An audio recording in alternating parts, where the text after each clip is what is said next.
మార్చి 14, 2014 తెలుగు రాష్ట్రాల్లో ఓ సంచలనం. పవన్ నినాదం మార్మోగిన దినం. జనసేన జెండా రెపరెపలాడిన రోజు. ఆ రోజు రాష్ట్ర భవిష్యత్తు కోసం పట్టిన పిడికిలి నేటి వరకు వదలలేదు. భవిష్యత్తులో వదిలేదీ లేదు. 10 ఏళ్లలో అధికారంలోకి ఎంట్రీ. అదే ఉత్సాహంతో పండుగకు సిద్ధమవుతోంది జనసేన. పిఠాపురం వేదికగా ఈ నెల 14న ప్లీనరీకి అందరూ మాట్లాడుకునేలా జన సైనికులు గర్వంగా చెప్పుకునే ఏర్పాట్లు జరుగుతున్నాయి.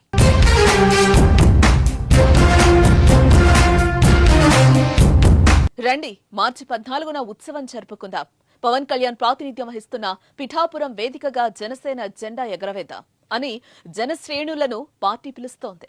ఈ నెల 14వ తారీఖు నాటికి జనసేన పార్టీ ఏర్పడి 10 సంవత్సరాలు పూర్తవుతున్న నేపథ్యంలో అంతే ప్రతిష్టాత్మకంగా ప్లీనరీ నిర్వహించేందుకు అద్భుతమైన ఏర్పాట్లు జరుగుతున్నాయి.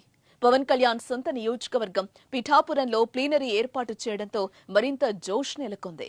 ఈ కార్యక్రమానికి అంగరంగ వైభవంగా ఏర్పాట్లు జరుగుతున్నాయి.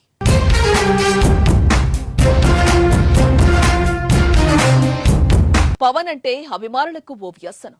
ఆయన కనిపిస్తే ఎగిరి గంతేస్తారు.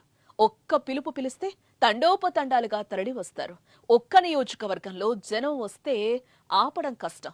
ఇప్పుడు రాష్ట్రంలో దారులన్నీ మెడలో ఎర్ర కండువాలతో పిఠాపురం వైపు నడిచే రోజు వస్తుందంటే ఏర్పాట్లెలా ఉండాలి? అదిరిపోవాలి. అంతే జాగ్రత్తగా కూడా ఉండాలి. అందుకే సభ నిర్వహణను జనసేన అధిష్టానం ప్రతిష్టాత్మకంగా చేపడుతోంది. క్రౌడ్ మేనేజ్మెంట్ సహా ఏర్పాట్లపై దృష్టి పెట్టింది.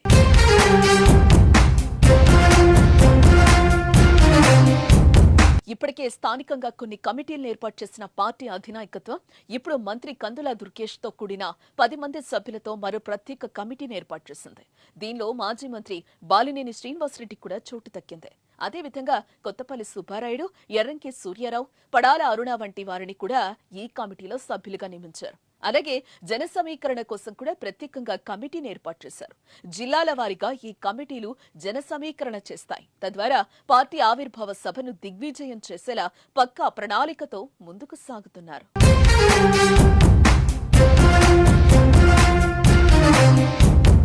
ఈ ప్లీనరీ జనసేనకు ఎంతో ప్రత్యేకం. 2014లో పార్టీ ప్రారంభమైతే మొదటిసారి 2024లో గెలుపు దక్కింది.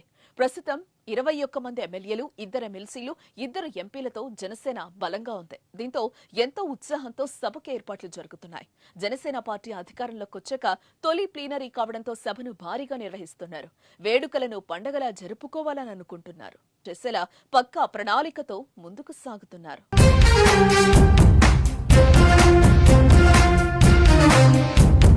ఈ ప్లీనరీ జనసేనకు ఎంతో ప్రత్యేకం. 2014లో పార్టీ ప్రారంభమైతే మొదటిసారి 2024లో గెలుపు దక్కింది.